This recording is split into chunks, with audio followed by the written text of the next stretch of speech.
Hello बच्चे, अब हम करेंगे क्वेश्चन नंबर 3।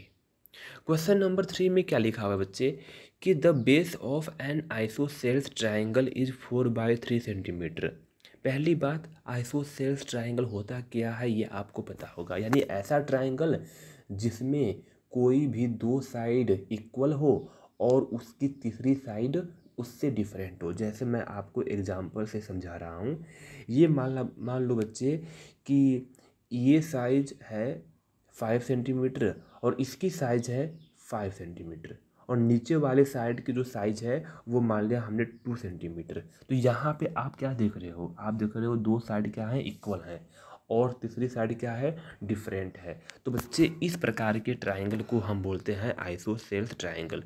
अब आओ क्वेश्चन को आगे पढ़ते हैं। क्या लिखा हुआ है क्वेश्चन में कि आइसोसेल्स ट्राइंगल है, उसका जो बेस है, बेस का मीनिंग आधार, जिस पे टिका हुआ है, तो हम मानते हैं बच्चे ये आधार है नीचे वाला, इसको हमने बेस मान लिया। तो ये बच्चे बेस क्या है, 4/3 सेंटीमीटर हमें क्वेश्चन में गिवन है। अब बच्चे क्वेश्चन में लिखा हुआ है आगे कि the parameter of triangle is 4 and 2/15 centimetre. तो फर्स्ट ऑफ ऑल सबसे पहले इस मिक्स फ्रैक्शन को आप बच्चे फ्रैक्शन में कन्वर्ट करेंगे। ठीक है, तो इसको कंप्लीट फ्रैक्शन में कन्वर्ट करते हैं बच्चे। तो 15 4 जा 60 और 60 + 2 62, तो 62/15 ये हमारा बच्चा क्या आ गया, पैरामीटर आ गया। ये हमें दिया हुआ है, ये हमें पैरामीटर दिया हुआ है बच्चे। ठीक है, तो अब बच्चे पैरामीटर हमें दिया हुआ है, तो हम क्या करेंगे, P = क्या लिखेंगे, सॉरी बच्चे मैं इसको एक बार ठीक से कर लूँ। हाँ,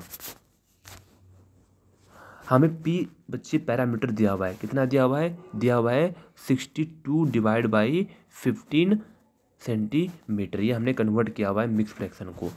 तो अब हमसे क्या कह रहा है, हमसे कह रहा है what is the length of either of the remaining equal side.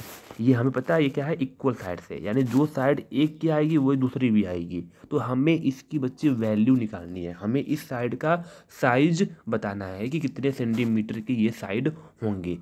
तो आपको क्वेश्चन का मीनिंग अच्छे से समझ में आ गया। ठीक है, मैं फिर से कह रहा हूँ, हमें इसका बेस 4/3 सेंटीमीटर दिया हुआ है। ये दोनों साइड क्या हैं, इक्वल हैं, क्योंकि आइसोसेल्स ट्राइंगल है। हमें इन दोनों का साइड नहीं पता है, तो ये दोनों साइड हमें निकालनी है। और हमें क्या गिवन है, हमें पैरामीटर गिवन है 62/15 सेंटीमीटर। तो बच्चे मेरी बात सुनो, आओ इस क्वेश्चन को करते हैं यहीं पे। देखो पैरामीटर हमें दिया हुआ है 62/15। पहले ये बताओ पैरामीटर ऑफ ट्राइंगल, चाहे वो कोई भी ट्राइंगल हो, आइसोसेल्स हो, स्केलन हो या इक्विलेटरल हो, कोई भी ट्राइंगल हो, किसी भी ट्राइंगल का पैरामीटर क्या होता है, ट्राइंगल ही क्यों, पैरामीटर होता है क्या है, मीनिंग क्या होता है पैरामीटर, यानी कोई भी फिगर हो बच्चे, कोई भी फिगर हो, चाहे ट्राइंगल हो, रेक्टेंगल हो, पेंटागन हो, हेक्सागन हो, स्क्वायर हो, कुछ भी हो। ठीक है ना, यदि पैरामीटर का हमसे पूछ लिया तो पैरामीटर का मीनिंग क्या होता है, पैरामीटर का मीनिंग होता है कि किसी भी फिगर में जितनी भी साइड हैं, किसी भी फिगर में जितनी भी साइड है उन साइड को सम कर दो, ऐड कर दो, वो आपको क्या बताएगी, पैरामीटर बताएगी। तो ट्राइंगल में 3 साइड होती हैं, तो तीनों साइड के सम को क्या बोलेंगे, ट्राइंगल का पैरामीटर। बच्चे हमारा ट्राइंगल मान लो ये है, ठीक है, तो इन तीनों साइड को ऐड करेंगे तो वो पैरामीटर होगा। अब बच्चे मेरी बात सुनो, अब हमें इन ट्राइंगल के पैरामीटर को गिवन है, क्या दिया हुआ है, 62/15। हमसे क्या पूछा हुआ है, हमसे बाकी के दो साइड पूछा हुआ है और तीसरी साइड हमें दिया हुआ है 4/3 सेंटीमीटर। तो मेरी बात सुनो, हम यहाँ पे लेट करेंगे, हम लेट करेंगे कि जो आइसोसेल्स की इक्वल साइड्स हैं वो एक्स हैं, यानी बच्चे हम इसको x मानेंगे, एक को x मानेंगे। ये 4/3 हमें दिया ही है। अब बताओ ये x सेंटीमीटर है तो ये कितना होगा, ये भी x होगा। क्यों x होगा, क्योंकि आइसोसेल्स ट्राइंगल है, दोनों साइड इक्वल होंगी। तो आप एक को x मानोगे, दूसरे को भी x मानना ही पड़ेगा, ये आपकी मजबूरी है। पहले को y मानोगे तो दूसरे को भी y मानना पड़ेगा। तो हमने x मान लिया तो इसको भी x मानना पड़ गया, तो दोनों साइड के बच्चे x हो गई। अब हमें x की वैल्यू फाइंड आउट करनी है, आओ करते हैं। तो पहले ये बताओ ट्राइंगल का पैरामीटर क्या होता है, तीनों साइड का सम। तो आप सम करते हैं, पहली साइड कितनी है, x है, हमने माना हुआ है, दूसरी कितनी होगी, वो भी x होगी क्योंकि दोनों इक्वल होंगी।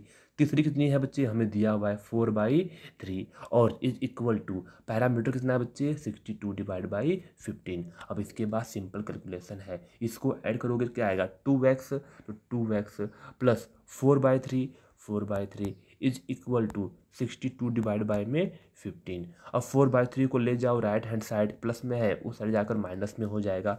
ये मैंने सोल्व किया हुआ है लेकिन मैं जानबूझ के नहीं दिखाऊंगा। आप बच्चे आपका काम है इस क्वेश्चन को सोल्व करेंगे, कैलकुलेशन है, मैं चाहता हूं कि कैलकुलेशन आप खुद से करें ताकि मुझको भी पता लगे कि बच्चों से हो पाता है कि नहीं।